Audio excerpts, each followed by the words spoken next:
Presidente, senhores vereadores, a todos que nos assistem, eu tenho assistido a fala dos nossos colegas nessa tribuna aqui, em relação às avaliações sobre a última campanha eleitoral. Quem sou eu para falar sobre isso? Não tenho conhecimento de ciências políticas, tenho apenas experiência de vida, mas eu esperava que suas excelências falassem um pouco sobre a situação, como o povo votou para um governo que na história desse país foi a maior quadrilha constitucionalizada e institucionalizada para roubar, saquear o erário público de toda a história desse país.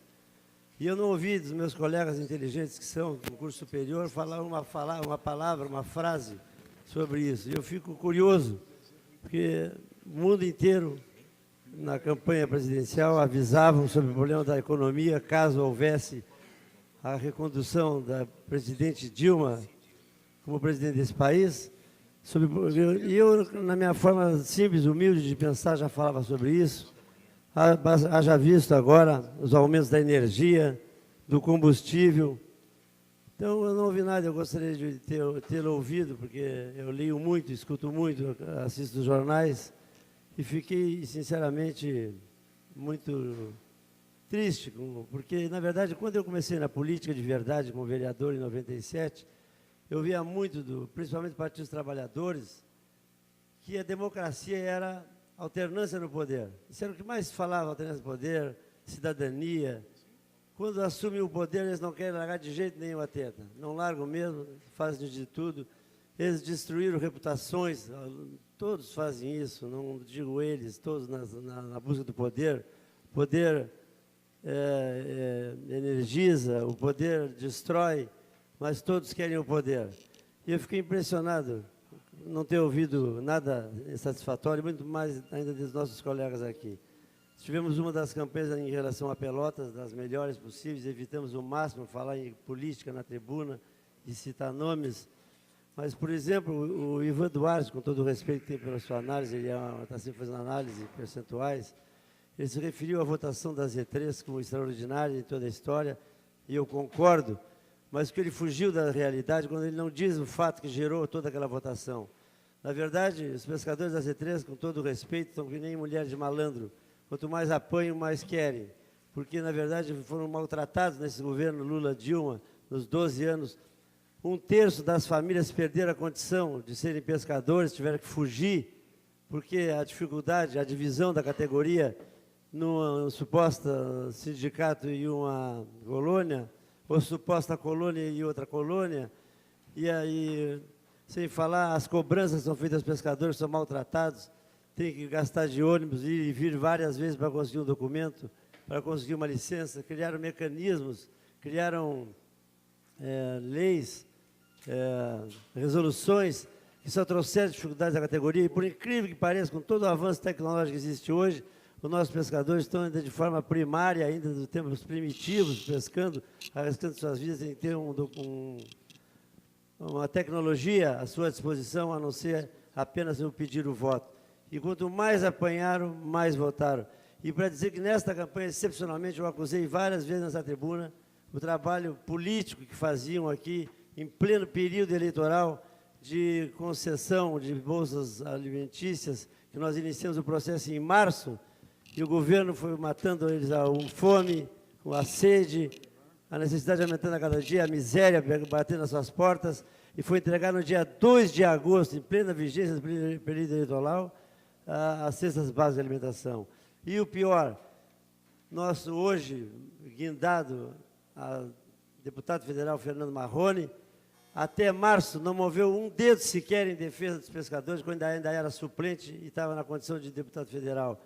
Depois veio para Pelotas e só apareceu nas eleições. Então, viraram as costas.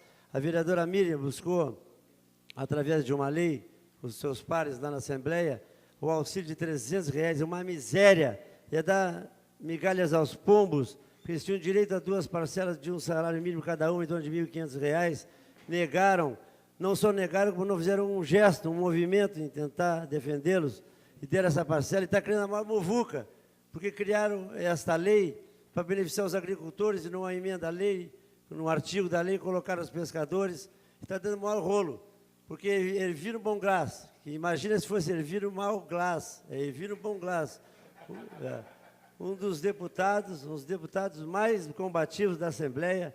Eu lembro da CPI do jogo do bicho, que ele defendia o governo Olívio, e que foi toda aquela época o governo Olívio sustentado pelos bicheiros no estado do Rio Grande do Sul, e o Vieira da Cunha foi o combativo relator dessa CPI. Então, eu quero dizer que o Elvino Bom Glass montou um esquema de corrupção institucionalizado dentro do governo para saquear os agricultores.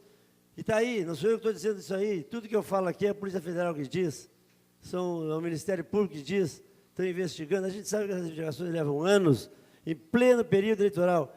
Então, como eu disse, Elvino Bom Glass, um homem digno, entendia como digno, probo, filho de agricultores, que foi para a grande Porto Alegre, se tornou, através dos meios estudantis, depois vereador, deputado hoje federal, se eu não me engano é federal hoje, Elvino Bom Glass. Mas não é o caso, o importante é saber que mais um núcleo do poder rouba, saqueia o erário público. Está tudo sendo investigado. E eu fico triste realmente com isso, porque ninguém falou que toda a camarilha que saquearam o erário público, roubaram o nosso dinheiro, dos mensaleiros, estão soltos. E, por ironia do destino, que o repatriamento, Brasil e Itália, as leis são diferenciadas, tem um ritual, e o vereador Marcos Cunha sabe muito bem disso, que morou na Itália. No mesmo dia que o José Dirceu é solto da cadeia para ir para casa cumprir a pena, que é uma vergonha, o Pisolato é solto também lá na Itália, está dando risada, se divertindo, tirando sarro da nossa cara lá. Então, apesar do Brasil recorrer, nós entendemos que não vai dar em nada, porque ele é cidadão italiano também, como muitos de nós aqui que temos a cidadania italiana também, temos colegas aqui que temos. Então, não vejo nenhum problema. Mas me dói muito porque o Tarso Genro, que eu chamo farso, porque para mim sempre foi um farso, o Tarso Genro, ele mandou 2 lutadores cubanos embora do Brasil, saíram do hotel, fugiram do hotel da concentração do Pan-Americano do Rio de Janeiro, e expulsou, mandou de volta para Cuba. Mas abrigou o César Batista, criminoso, com no mínimo 4 assassinatos nas costas, que tinha um belo restaurante em Copacabana, que veio ao Rio Grande do Sul, muitos coleguinhas com diárias pagas foram a Porto Alegre, foram passear, assinar o livro lá do César Batista, que foi encontrar a família na Serra, do Glênio Pérez em Porto Alegre, no Mercado Central, e é tudo por aí. Então, é uma crítica que faço então ao farso, e digo farso porque um dos colegas há poucos dias desafiou o prefeito que fosse à praça à meia-noite. Isso aí significa dizer o quê? Que o sistema de segurança do governo do nosso estado está falido. Está falido. Porque se nós não podemos sair à praça à meia-noite, nem o cidadão pode sair. Então, eu acho vergonhoso. Por exemplo, eu assisti àquela audiência pública lá da Sítio Floresta. Os caminhões com a duplicação destruíram. Foi destruída a nossa região ali daquelas estradas, aquelas vias de comunicação. Nós tomamos providência de imediato, o SANEP tomou, foi ouvido o diretor do SANEP, mas nós não temos o poder de polícia, como o SANEP também não tem. Quem deveria agir era a Polícia Rodoviária Federal, Polícia Estadual, e não o fizeram.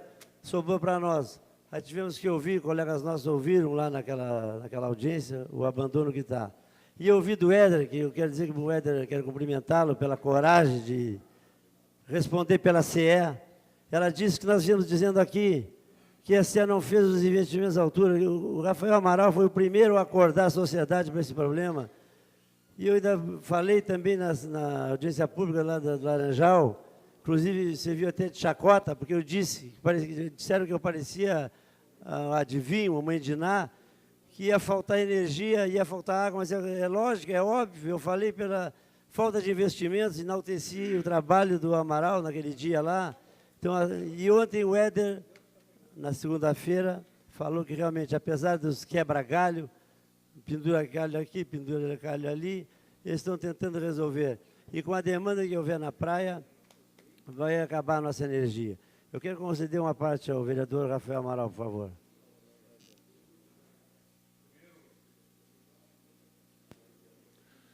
Primeiro, vereador, Existem situações aí na sua fala que são verdadeiras, né? E qualquer coisa que alguém tiver contra, que vai ter que buscar os laudos, né, e as denúncias da Polícia Federal. E sobre a situação de energia, né, pelo descaso dos 20 últimos anos, principalmente agora neste governo, se hoje tivesse todos os alfaviles, veredas, todos os investimentos na região do Laranjal, não teria nem água e nem luz, energia elétrica para toda aquela região. Parabéns pelo tema, vereador. Muito obrigado. Nós temos mais um minuto, presidente. Dando continuidade, senhor presidente, eu fiquei muito triste, senhor presidente, quando eu ouvi a ênfase de nossos colegas aqui falar em impeachment do prefeito.